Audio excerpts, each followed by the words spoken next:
Hello everyone. मैं स्वप्निल आप सभी का वेलकम करता हूँ इस चैनल पे जिसका नाम है कीप लर्निंग।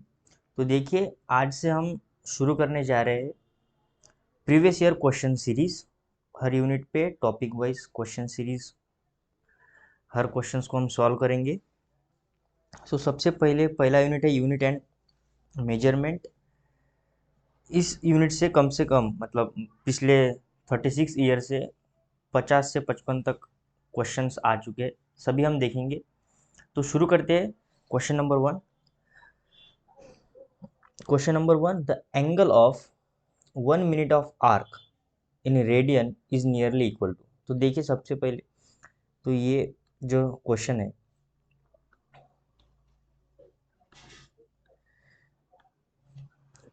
2020 में कोविड के समय आया था। तो 1 डिग्री हमें 1 डिग्री क्या होता है? 1 डिग्री होता है 60 मिनट। ठीक है, आपके अगर बेसिक अच्छे हैं तो ही आप इस सीरीज को ज्वाइन कीजिए। जिन्होंने नीट का मतलब कहीं से भी पढ़ रखा है सिलेबस, क्योंकि डायरेक्ट क्वेश्चन सॉल्व करने नहीं, बेसिक आपको पता होनी चाहिए। अगर मैं बेसिक पढ़ाती रहूँगा तो फिर क्वेश्चन सॉल्व नहीं हो पाएंगे। ठीक है, तो 60 मिनट 1 डिग्री इक्वल टू होता है, और उसे हम लिखते हैं 60 मिनट ऑफ आर्क। ठीक है, इसे कहते हैं मिनट ऑफ आर्क।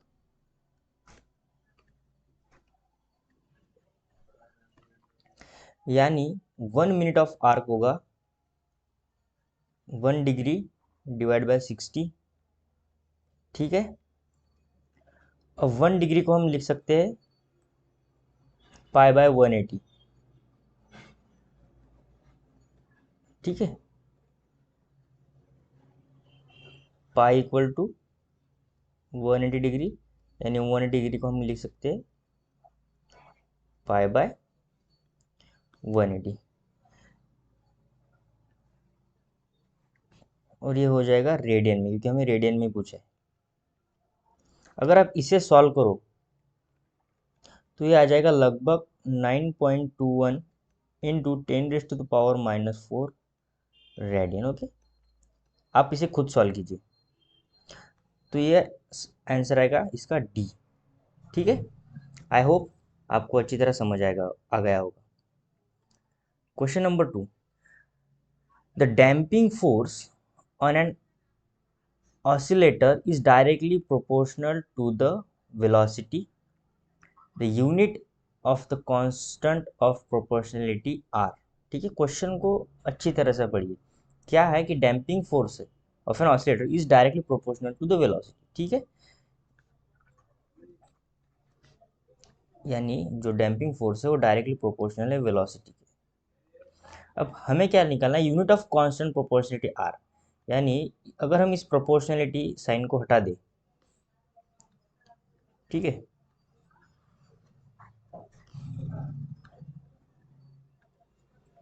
अगर इस प्रोपोर्शनलिटी साइन को हटाना होगा तो हमें क्या करना होगा कि एक कांस्टेंट लेना होगा। फॉर एग्जांपल मैं लूँगा के, और मैं इसे एफ बाई वी लिख सकता हूँ अगर मैं के को एक तरफ ले जाऊँ। ठीक है, अब फोर्स का यूनिट होता है, आई मीन डायमेंशन होता है m1 L1 t-2। ठीक है, और वेलोसिटी का L1 t-1। इसे सॉल्व करने के बाद ये आ जाएगा L1 t-1। ठीक है, L1 से L1 कट जाएगा, ये ऊपर जाएगा तो ये सिर्फ बचेगा t-1।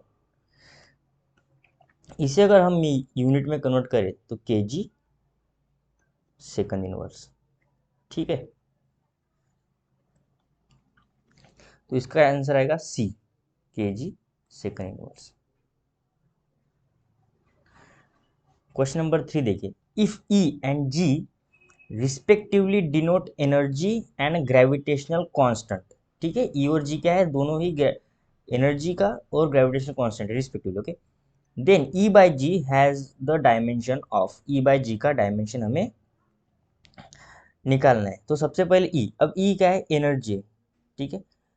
कोई भी एनर्जी का डायमेंशन सेम ही होता है, आप कोई भी एनर्जी ले लो। तो मैं क्या करता हूँ, काइनेटिक एनर्जी को रिप्रेजेंट करता हूँ हाफ एम वी स्क्वायर, ठीक है। It's a kinetic energy, not total energy.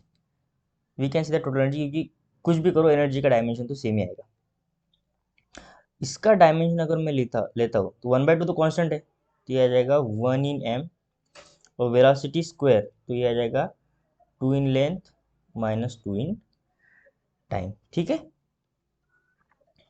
अब ग्रेविटेशनल कांस्टेंट, तो आपको ग्रेविटेशनल फोर्स के बारे में पता होगा कि ये होता है G, gravitational constant m1 m2 upon are square, ठीक है। अगर मैं जी को एक साइड ले जाऊँ तो ये आ जाएगा force into r square upon m1 m2, ठीक है। अब फोर्स क्या है,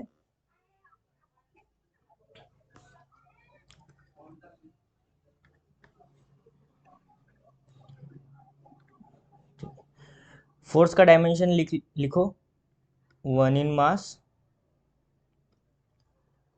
1 in length minus 2 in time, ठीक है। और आर स्क्वायर यानी एल स्क्वायर, नीचे दो मास है तो हम सीधा सीधा इसे एम स्क्वायर लिखते हैं, ठीक है।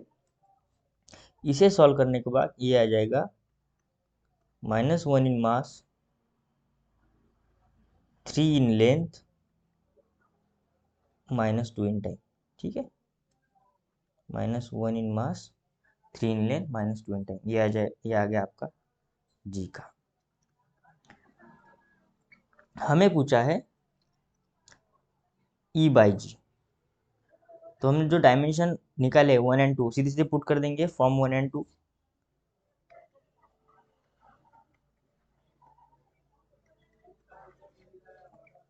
एनर्जी का हमने निकाला 1 in mass, 2 in length minus 2 in time upon -1 in mass, 3 in length minus 2 in time, ठीक है। तो ये जाएगा, इसे सॉल्व करेंगे, ये हम ऊपर जाएगा -1 से +1 हो जाएगा, ये जो है 2 इन मास, लेंथ हो जाएगा -1 इन लेंथ, और टी कट जाएगा, फिर हम टी को 0 लिख सकते हैं, ठीक है ना। अब ऑप्शन में देखो D. Now the next one, dimension of stress, ठीक है। स्ट्रेस क्या होता है, स्ट्रेस होता है फोर्स अपॉन एरिया, ठीक है ना, फोर्स अपॉन एरिया। अब फोर्स का पता है 1 इन मास, फोर्स को क्या करें, मास इंटू एक्सेलरेशन, तो 1 in mass, 1 in length minus 2 in time, और एरिया यल स्क्वायर, ठीक है। तो ये आ जाएगा 1 in mass -1 in length minus 2 in time. तो देखिए इसका आंसर आ जाएगा C. Question number 5, the unit of thermal conductivity is, ठीक है। किसका यूनिट पूछा है, थर्मल कंडक्टिविटी का। आई होप आपने सभी ने formula amount of heat flow का पढ़ा होगा, जो कि होता है Q equals to K del T AT upon L, ठीक है। तो Q होता है अमाउंट ऑफ हीट फ्लो, मैं यहाँ पे साइड में आपको लिख देता हूँ। Q होता है amount of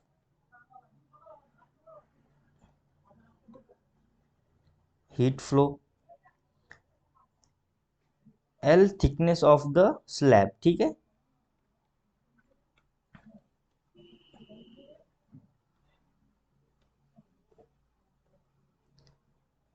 thickness of the slab. A stands for area of the cross section, we can say.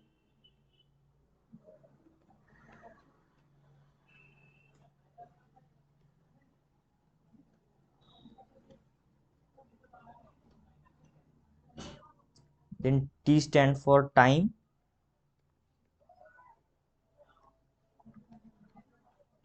and K is the thermal conductivity. ठीक है, थर्मल कंडक्टिविटी। अब हमें क्वेश्चन में दिया है कि हमें थर्मल कंडक्टिविटी का यूनिट निकालना है, तो हम क्या करेंगे, के है थर्मल कंडक्टिविटी है, तो के को एक साइड लेके जाएंगे, ये आ जाएगा Q इंटू एल अपॉन डेल्टी, यानी change in time, area of cross section and T. अगर यूनिट हमें पता करना हो तो Q का यूनिट क्या हो जाएगा, जूल, ठीक है ना, इसका यूनिट हो जाएगा जूल, लेंथ है तो मीटर, डेल्टी टाइम है तो यह आ जाएगा सेकंड में, एरिया मीटर स्क्वायर,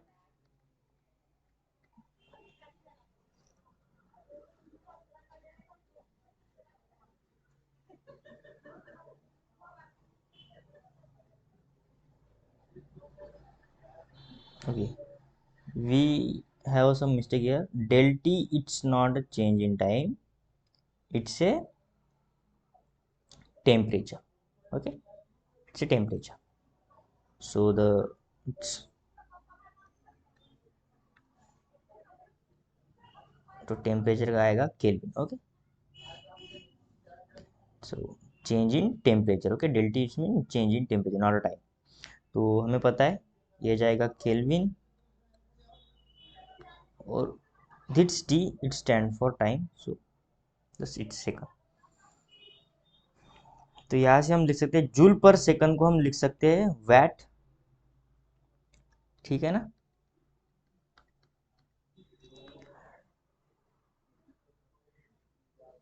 ये आ जाएगा मीटर इनवर्स और kelvin inverse, watt, the watt क्या है, its unit, okay,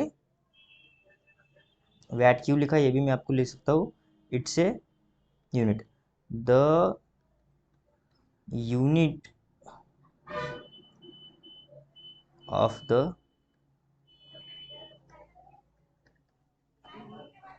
rate of heat,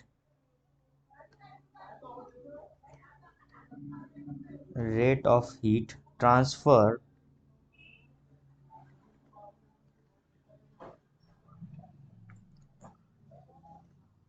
are joule per second, also known as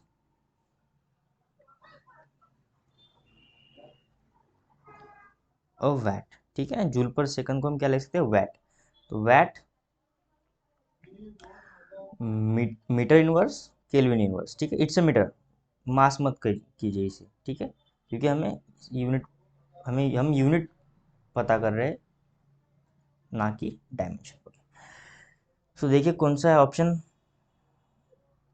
right होता है, वन, ठीक है, watt metre inverse kelvin inverse. तो next question, the dimension of U not epsilon not raise to the power -1/2, ठीक है, it's a very simple, speed of light का ही formula है, ठीक है ना, स्पीड ऑफ लाइट को हम कुछ इस तरह लिख सकते हैं ना, ठीक है, और स्पीड ऑफ लाइट क्या है, उसका यूनिट तो पता ही है हमें, मीटर पर सेकंड होता है, ठीक है ना, मीटर पर सेकंड, तो क्या लिखोगे, 1 in length minus T in time, ठीक है, C. The next question 7, the dimension of 1/2 मैंने 1/2 इप्सिलॉन नॉट ई स्क्वायर, ठीक है, where epsilon not is the permittivity of free space and E is the electric field, ठीक है। तो सबसे पहले देखो इलेक्ट्रिक फील्ड के बारे में जानते हैं, इलेक्ट्रिक फील्ड क्या होता है, फोर्स पर यूनिट चार्ज, ठीक है, फोर्स का डायमेंशन पता है, 1 in mass, 1 in length minus 2 in time, और चार्ज अब देखो चार्ज क्या होता है, जैसे करंट, करंट होता है चार्ज पर यूनिट टाइम, ठीक है। तो मैं इसे चार्ज को करंट इनटू टाइम लिख सकता हूँ। करंट का डायमेंशन होता है एम्पियर में, लिखते हैं ना हम, करंट का यूनिट होता है एम्पियर, तो इसका डायमेंशन होगा वन, वन इन एम्पियर और वन इन ए, और टाइम का हो जाएगा वन इन टी, ठीक है। तो देखो ये हो जाएगा one in A and one in T, A means ampere. इसे अगर हम सॉल्व करेंगे तो ये आ जाएगा minus one in A, one in mass, one in length and minus one in, I mean minus three in time, one ऊपर जाएगा तो माइनस थ्री हो जाएगा, ठीक है, माइनस थ्री इन टाइम। ये डायमेंशन हो गया हमारा इलेक्ट्रिक फील्ड का। अब हम इप्सिलॉन, अब हमें फोर्स के बारे में पता है, जब दो चार्ज में फोर्स लगता है तो हम क्या लिखते हैं, one upon four pi epsilon naught q one q two upon are square. अगर हमें इप्सिलॉन नॉट का डायमेंशन चाहिए तो मैं इप्सिलॉन नॉट को एक साइड लेके जाऊंगा, और उसके बाद देखिए वन अपॉन फोर पाई तो कांस्टेंट है, तो इसका तो डायमेंशन होने वाला नहीं, तो मैं क्या करता हूँ सीधे सीधे कुछ इस तरह से लिख लेता हूँ, ठीक है। अब आप ये मत क्वेश्चन करना कि वन अपॉन फोर पाई का क्या होगा, क्योंकि वो तो कांस्टेंट, उसका डायमेंशन होगा ही नहीं, राइट।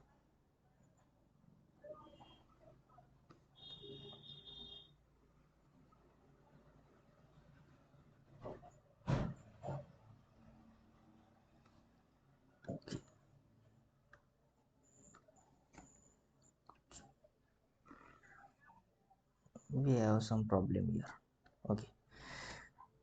अगर इप्सिलॉन नॉट को मैं एक साइड लेके जाऊंगा तो क्यू वन क्यू टू वही रहेगा, लीजिए आपके लिए फोर पाई भी ला रहा हूँ, फोर्स इंटू आर स्क्वायर, अब सही है, ठीक है। तो वन अपॉन फोर पाई एक कांस्टेंट है, उसका कुछ होने वाला नहीं। क्यू का अभी हमने डायमेंशन निकाला, one in ampere, one in time, q two का भी वही होगा सेम, फोर पाई कांस्टेंट है, उसका होगा नहीं, ये आएगा force, one in mass, one in L, one in length, minus two in time, r square, तो लेंथ का स्क्वायर होगा तो टू इन लेंथ। इसे सॉल्व करने के बाद ये आ जाएगा, देखिए two in ampere minus one in mass,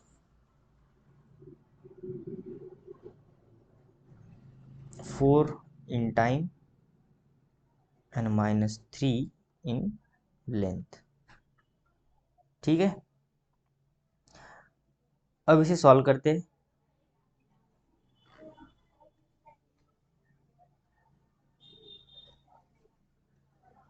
one by two epsilon not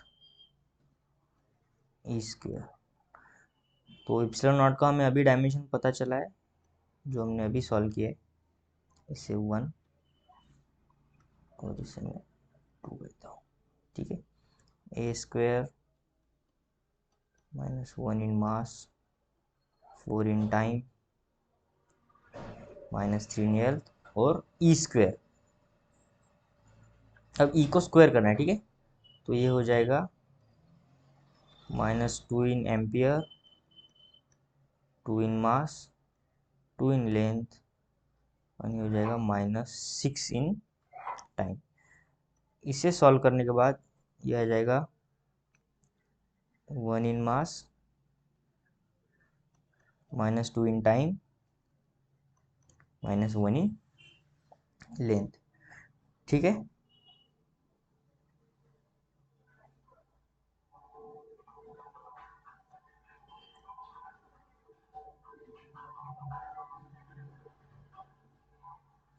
now check the options,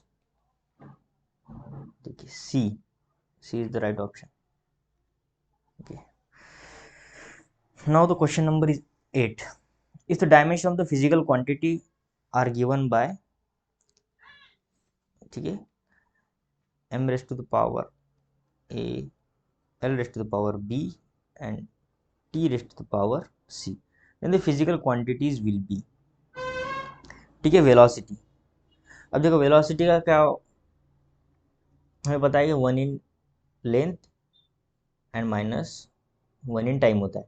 तो देखो यहाँ पे ए की वैल्यू 1 है, यानी मास में अगर मैं पुट करता हूँ तो ये नहीं होगा, मतलब ए तो होगा ही नहीं. फिर एक्सेलरेशन देखते, एक्सेलरेशन में भी ए की वैल्यू 1 है तो एक्सेलरेशन भी नहीं होगा. फोर्स, फोर्स में ए 0 है, फोर्स में तो मास आएगा ही ना, तो ये भी नहीं होगा. तो बचा क्या, प्रेशर. ठीक है, कुछ कुछ ऐसे लॉजिक से भी कर सकते हैं. अगर आप प्रेशर का भी डायमेंशन निकालो तो सेम आ जाएगा. फिर भी मैं निकाल देता हूँ आपको. प्रेशर होता है फोर्स अपॉन एरिया. ठीक है, फोर्स अपॉन एरिया. फोर्स को होता है 1 in mass 1 in length minus 2 in time, और एरिया होता है L square.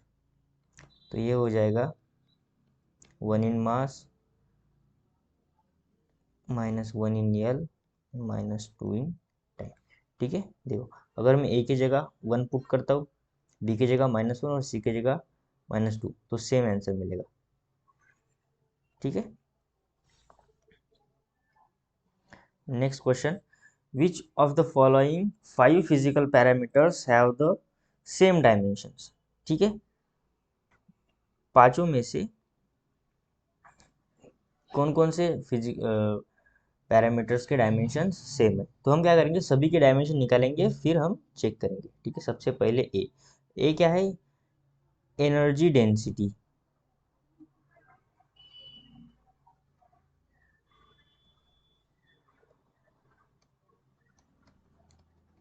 Energy density, energy density का फार्मूला होता है एनर्जी पर यूनिट वॉल्यूम. ठीक है ना. अब एनर्जी का हमें पता है 1 in mass 2 in length minus 2 in time. अगर आपको एनर्जी का पता नहीं है तो सिंपली काइनेटिक एनर्जी का फार्मूला होता है half m v square. M v square में अपने डायमेंशंस रख दो, आपको फार्मूला आ जाएगा. वॉल्यूम होता है एल क्यूब.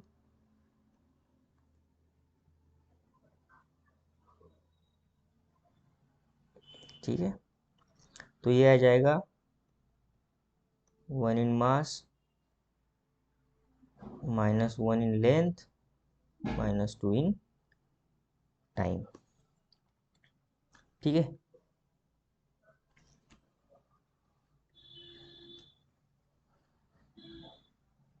इसकी साइज छोटा करता हूँ क्योंकि क्वेश्चन बड़ा क्वेश्चन है.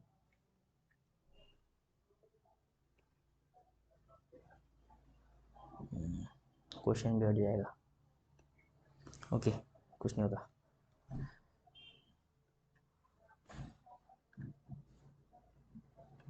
Number 1. So next is refractive index. ठीक है, अब मैं नाम नहीं रखूंगा क्योंकि जगह जगह कम है. रिफ्रैक्टिव इंडेक्स, रिफ्रैक्टिव इंडेक्स का फार्मूला होता है speed of light in medium 1, ठीक है, upon speed of light in medium 2.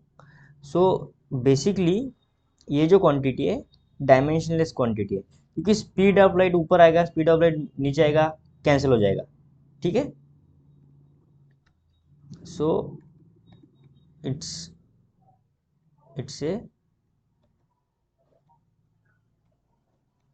Dimensionless physical quantity. Physical quantity. Okay, पर हम इसे कुछ इस तरह भी इसका डायमेंशन लिख सकते हैं. 0 लिखेगा तो 0 आएगा. सी. अब देखिए डाइलेक्ट्रिक कांस्टेंट. ठीक है ना, डाइलेक्ट्रिक कांस्टेंट होता है permittivity in medium is equal to permittivity in free space into dielectric constant. और डाइलेक्ट्रिक कांस्टेंट को ही हम क्या लिखते हैं, रिलेटिव परमिटिविटी. ठीक है, डाइलेक्ट्रिक कांस्टेंट को हम कुछ इस तरह लिखेंगे. ठीक है, अब ये भी क्या है, एक डायमेंशनलेस फिजिकल क्वांटिटी है क्योंकि कट के जीरो ही आएगा। It's also dimensionless physical quantity. ठीक है,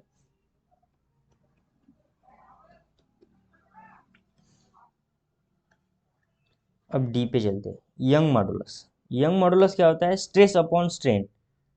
ठीक है, क्या होता है young modulus, stress upon strain. Stress होता है फोर्स अपॉन एरिया और स्ट्रेन होता है change in length upon length. इसे सॉल्व करने के बाद कुछ इस तरह आएगा और इसका डायमेंशन आएगा 1 in mass 1 in length minus 2 in time 1 in length, फिर नीचे आएगा एल स्क्वायर और चेंज इन लेंथ भी ये लिए होता है। तो यहाँ से ये कट जाएगा, ये ऊपर जाने के बाद 1 in mass minus 1 in length minus 2 in time. और लास्ट में हमें दिया है मैग्नेटिक फील्ड। ठीक है, मैग्नेटिक फील्ड होता है, अगर हम फार्मूला देखें, फोर्स इज इक्वल होता है q v by q v b. ठीक है, अगर हम मैग्नेटिक फील्ड यानी बी को देखेंगे तो ये हो जाएगा फोर्स अपॉन क्यू वी। हमें फोर्स का डायमेंशन पता है 1 in mass 1 in length minus 2 in time. Q अभी हमें प्रीवियस क्वेश्चन में किया है 1 इन ए 1 इन टाइम, और v स्टैंड फॉर वेलोसिटी, इसका हो जाएगा 1 in length minus 2 in time minus 1 in time. तो इसे सॉल्व करने के बाद आ जाएगा minus 1 in ampere 1 in mass minus 2 in time. तो सभी के हमारे पास डायमेंशन आ चुके हैं। हमें देखना है सही क्या होगा। ठीक है, तो देखो ए का डायमेंशन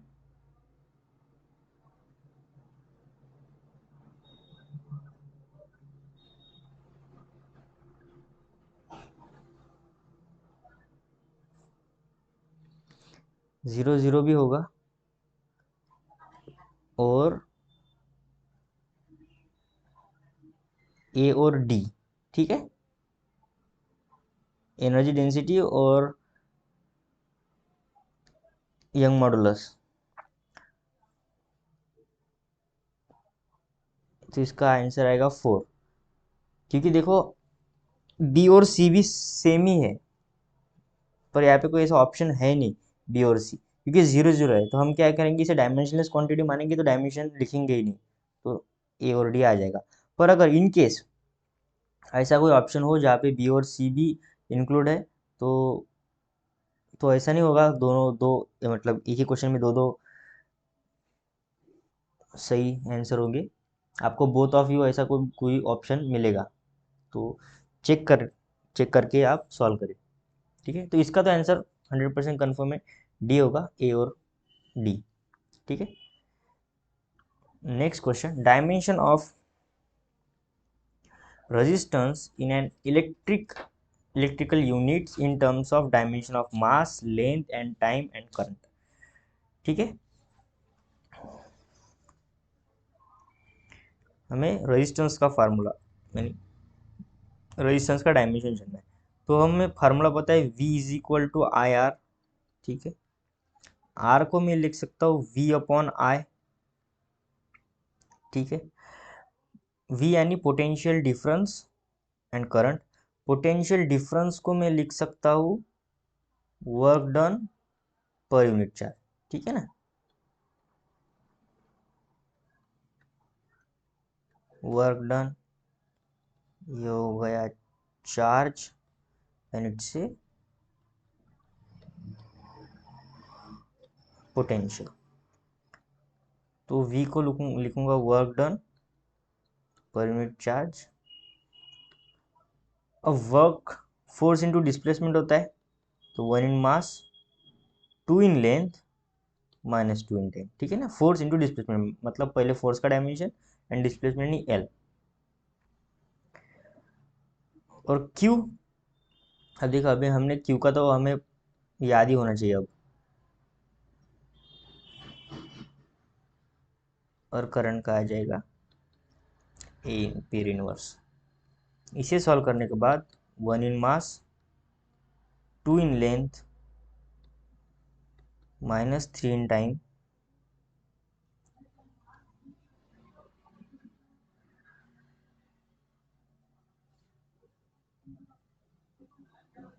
यहाँ पे 1 आएगा, ठीक।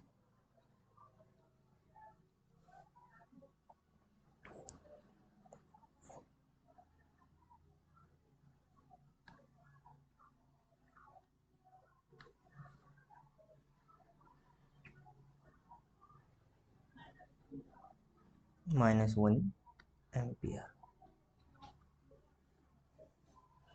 ठीक है। तो चेक करते, तो देखो सी आंसर इसका सही आएगा, क्योंकि एम्पियर को ही हम यूनिट डायमेंशन में आई की तरह भी लिख सकते हैं। कभी कभी ऐसा भी होता है, कभी कभी ऐसा होता है, ठीक है। एम्पियर भी सही है और ये करंट भी सही है, दोनों सही है।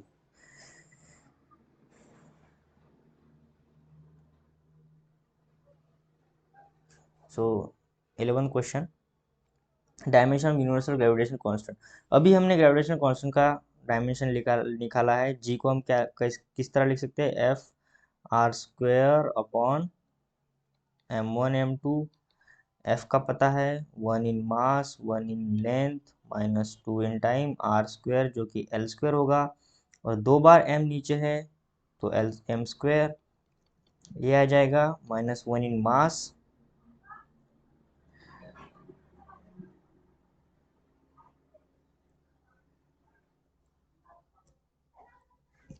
3 इन लेंथ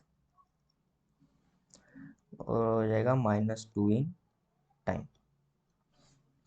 चेक करो, डी ऑप्शन करेक्ट, ठीक है। 2004 में आया था ये क्वेश्चन। The dimension of Planck constant equal to Planck constant, ठीक है। हमें पता है एनर्जी होता है एच म्यू, म्यू होता है frequency, E stand for energy और एच होता है प्लैंक्स कांस्टेंट, ठीक है ना। Planck's constant it's a frequency and it's a energy, okay. तो अगर मैं प्लैंक्स कांस्टेंट को लिखना चाहूँ तो ई बाय म्यू, एनर्जी का फार्मूला पता है हमें 1 in mass 2 in length minus 2 in time, और फ्रीक्वेंसी होता है 1/टाइम, ठीक है। तो ये टाइम ऊपर जाएगा, तो ये हो जाएगा 1 इन मास 2 इन लेंथ और -1 इन टाइम, ठीक है ना। ऊपर जाने के बाद मतलब ये पॉजिटिव रहेगा, क्योंकि पहले फ्रैक्शन में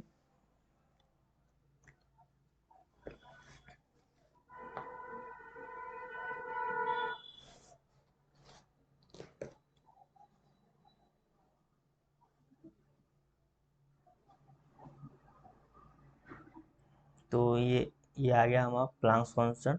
तो क्वेश्चन में पूछा है the dimension of Planck's constant equals to that of, इन 4 ऑप्शन में से किन का डायमेंशन एच के बराबर होगा। तो सबसे पहले एनर्जी के बराबर तो होगा ही नहीं, क्योंकि देखो इसमें एनर्जी आ रहा है और सॉल्व होने के बाद एनर्जी का डायमेंशन नहीं होगा, क्योंकि एनर्जी डायमेंशन रहा ही है, ठीक है। मोमेंटम, मोमेंटम क्या होगा, एम वी, ये भी नहीं होगा, ठीक है। एंगुलर मोमेंटम, एंगुलर मोमेंटम क्या होता है,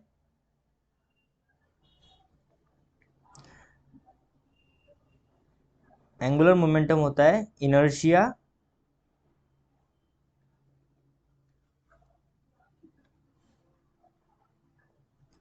एंगुलर मोमेंटम होता है इनर्शिया इनटू एंगुलर वेलोसिटी, ठीक है ना। It's not a cross product. Inertia into angular velocity. अब इनर्शिया को लिखते हैं हम m r square cross omega m r square 1 in mass 2 in length, और ओमेगा क्या होता है? ओमेगा होता है थीटा बाय टी। ठीक है ना? तो ये आ जाएगा नीचे 1 in T, 1 in mass 2 in length and 1 in T.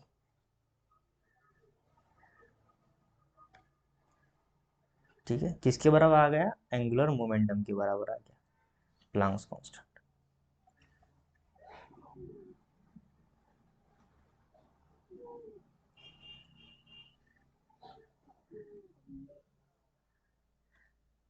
Question number 30, which pair have not equal dimensions? ठीक है, which pair have not equal dimension?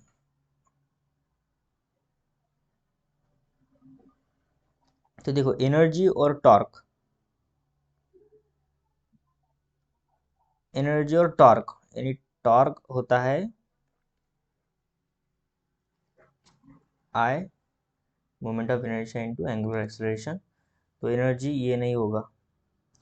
Force and impulse, force and impulse not equal dimensions. एक काम करते इसे अच्छी तरह solve करके देखते।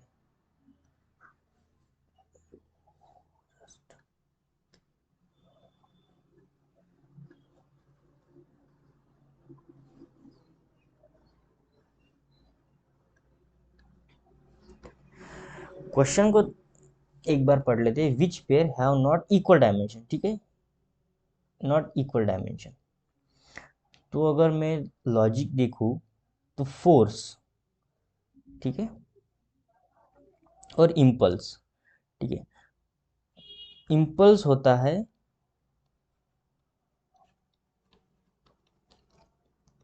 Force into time. ठीक है ना, फोर्स इनटू टाइम। और फोर्स और इम्पल्स का कभी भी डायमेंशन इक्वल नहीं होगा, क्योंकि इम्पल्स हो रहा है फोर्स इनटू टाइम और फोर्स, तो ये इसका सही आंसर है। ठीक है, बी। क्योंकि इस फार्मूले में ही हमें पता चलता है कि फोर्स और इम्पल्स दोनों डायमेंशनली सही नहीं हो सकते। ठीक है, 2000 में ये क्वेश्चन आया था नीट में, PYQ। फिर करेंगे question number 40, the dimension of impulse are equal to that of. ठीक है, इम्पल्स का भी हमने फार्मूला देखा, इम्पल्स होता है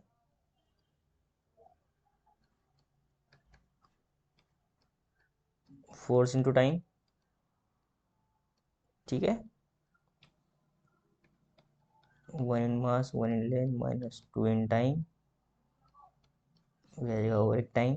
इसे सॉल्व करने के बाद 1 in mass 1 in length minus 1 in time. ठीक है, ये आ गया इम्पल्स का dimension.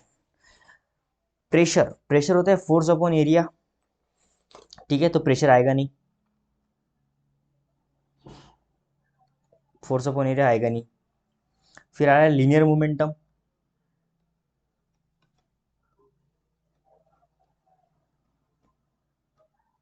Linear momentum, linear momentum होता है mv। ठीक है, मास 1 इन मास और वेलोसिटी है 1 in length minus 1 in time. देखो, बी ऑप्शन सेटिस्फाई कर रहा है। फोर्स भी होगा नहीं, क्योंकि हमने प्रीवियस क्वेश्चन में देखा फोर्स नहीं होता इक्वल, और ना ही एंगुलर मोमेंटम होगा, linear momentum it's right answer.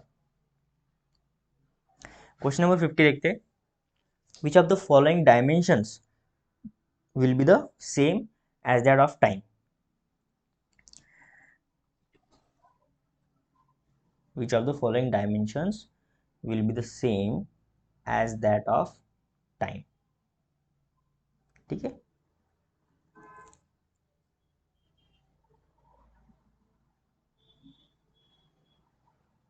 Time के इक्वल, यानी जो टाइम का डायमेंशन होता है टी, उसके इक्वल इन चारों ऑप्शन में से कौन सा ऑप्शन आएगा।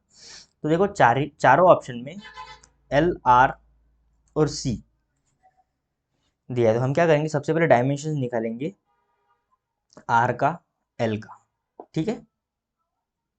तो देखो हमें एक फार्मूला पता है, e equals to I square r t, okay. अगर मैं आर निकालना चाहूँ,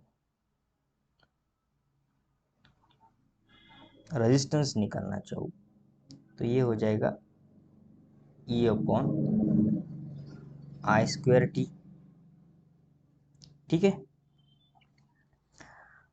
और एक दूसरा फार्मूला है, e equals to 1/2 L I square, ठीक है।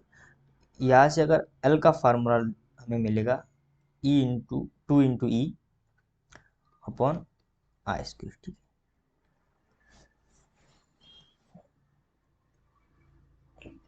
ऑप्शन ए को सेटिस्फाई करके देखते हैं, एल अपॉन आर, ठीक है। हम वैल्यूज पुट करेंगे, एल की वैल्यू होती है 2e/आई स्क्वेयर और आर होता है ई अपॉन आई स्क्वेयर टी। तो ई से ई कट जाएगा, आई स्क्वेयर से आई स्क्वेयर कट जाएगा, बचेगा 2 × टी, 2 तो कांस्टेंट है, तो ये आ जाएगा 1 इन टाइम। तो पहला ही क्वेश्चन सही है। अगर हमें क्वेश्चन में कुछ इस तरह पूछता कि टाइम इनवर्स के बराबर कौन सा डायमेंशन सही है, तो टाइम इनवर्स के बराबर R/L होता, ठीक है, डी ऑप्शन सही होता। पर यहाँ हमें टाइम के इक्वल डायमेंशन पता है, टाइम इनवर्स के नहीं, ठीक है। तो क्वेश्चन अच्छी तरह से पढ़िए। क्वेश्चन नंबर 60 देखते हैं, which of the following is a dimensional constant. Dimensional constant, which of the following is a dimensional constant. तो देखो रिलेटिव डेंसिटी, ठीक है ना, relative density dimensionless physical quantity है। रिफ्रैक्टिव इंडेक्स हमने देखा अभी कुछ प्रीवियस क्वेश्चन में आया था, रिफ्रैक्टिव इंडेक्स भी डायमेंशनलेस फिजिकल क्वांटिटी है। और पॉइसन रेशो, ठीक है, ये तीनों भी डायमेंशनलेस फिजिकल क्वांटिटीज है, जिनका डायमेंशन नहीं आएगा। पर ग्रेविटेशनल कांस्टेंट एक ऐसा कांस्टेंट है, अभी हमने मतलब प्रीवियस कुछ क्वेश्चन में किया है कि ग्रेविटेशनल कांस्टेंट का डायमेंशन होता है। तो क्वेश्चन ये पूछा है हमें, which of the following is a dimensional constant, तो इसका डायमेंशन होता है ग्रेविटेशनल कांस्टेंट का, ठीक है। नोट करके मैं लिख सकता हूँ, अभी आप रफ में लिख लो कि relative density refractive index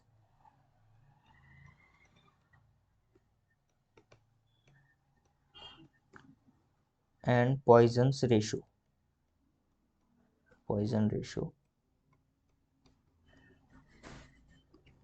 all are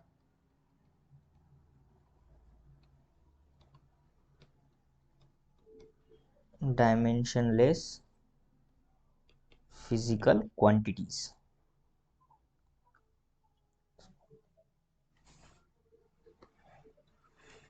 ठीक है।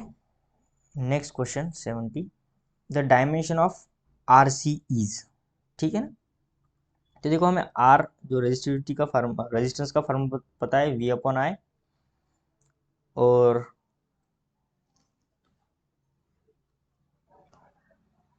सी के लिए एक हमें फार्मूला पता है, Q is equal to c v, ठीक है ना। Q क्या होता है, चार्ज होता है, C क्या है, कैपेसिटेंस, और V होता है पोटेंशियल डिफरेंस, पोटेंशियल डिफरेंस। तो C आ जाएगा Q/V, ठीक है। हमें पूछा है आर सी, ठीक है, बता। अब आर की वैल्यू पुट करेंगे V/R, सी की वैल्यू पुट करेंगे Q/V, V से V कट जाएगा, ये आ जाएगा Q/I। क्यू जो चार्ज है पता है उसका होता है 1 in ampere 1 in T 1 in area. तो not 1 in area, sorry, current current का आ जाएगा 1 in एम्पियर। तो 1 in एम्पियर 1 एम्पियर कट जाएगा, बचेगा 1 in T। तो इसका डायमेंशन C के बराबर आएगा। ठीक है।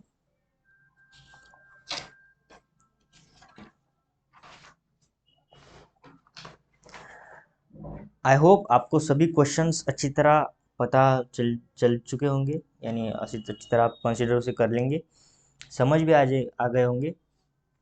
तो अगले लेक्चर में यानी कल के लेक्चर में हम क्वेश्चन नंबर 18 से आगे कुछ क्वेश्चन पढ़ेंगे। आज 70 क्वेश्चन इनफ है। ओके, ठीक है, थैंक यू सो मच, मिलते हैं अगले लेक्चर में।